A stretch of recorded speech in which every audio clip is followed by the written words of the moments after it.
ఆ మధ్య ఒక చిన్న ఇన్సిడెంట్ నేను ఇక్కడే చెప్పాను. ఒక చిన్న పాప చర్చికి అని చెప్పి ఫ్రెండ్షిప్ డే రోజు ఎక్కడికో వెళ్ళిందన్న ఒక చిన్న న్యూస్ చెప్పినప్పుడు జరిగిన సంఘటన అది మేము ఇన్స్టాగ్రామ్లో పోస్ట్ చేసినప్పుడు అది బాగా వైరల్ అయింది.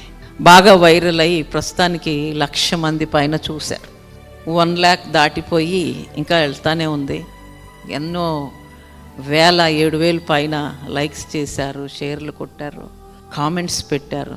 ఆ కామెంట్స్లో విన్న కొన్ని మాటలు ఏంటో చెప్పన. తల్లిదండ్రుల పెంపకం అలా ఉంది అని రాసిన వాళ్ళు ఉన్నారు. చర్చికి అని చెప్పి ఒక 9th క్లాస్ అమ్మాయి ఎక్కడికి వెళ్ళింది, మాల్కి వెళ్ళింది. ఆ వెళ్ళిందేమో అని నేను దాన్ని సమర్థించను, కానీ తర్వాత జరిగింది చాలా ఉన్నది, అది చెప్పాను. సో వచ్చిన కామెంట్స్ ఏంటో తెలుసా దేవుని బిడ్డలారా, తల్లిదండ్రుల పేరెంటింగ్ ఈజ్ నాట్ గుడ్, తల్లిదండ్రులు అలా పెంచారు మరి అని పెట్టిన వాళ్ళు ఉన్నారు కామెంట్స్.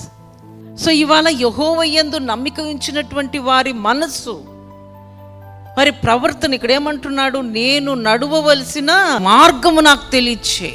ఏ మార్గంలో నడుస్తున్నాం మనం?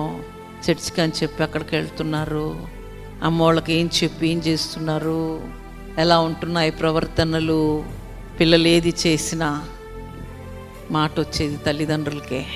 నేనే అంటాను ఒక్కోసారి హాస్టల్ పిల్లల ప్రవర్తనలు, ఇలాగా మీరు పిల్లల్ని పెంచేదేమ్మా?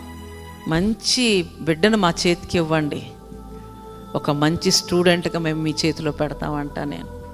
మంచి అమ్మాయిని మంచి అబ్బాయిని మా చేతిలో పెట్టండి, మంచి విద్యార్థిగా చేసి నేను మీ చేతిలో పెడతా. స్టూడెంటే మంచిగా, అబ్బాయే మంచిగా లేనప్పుడు అమ్మాయిలోనే సరే మేమేమి మార్చగలం, మేమేం చెప్పగలం? So parenting is very important.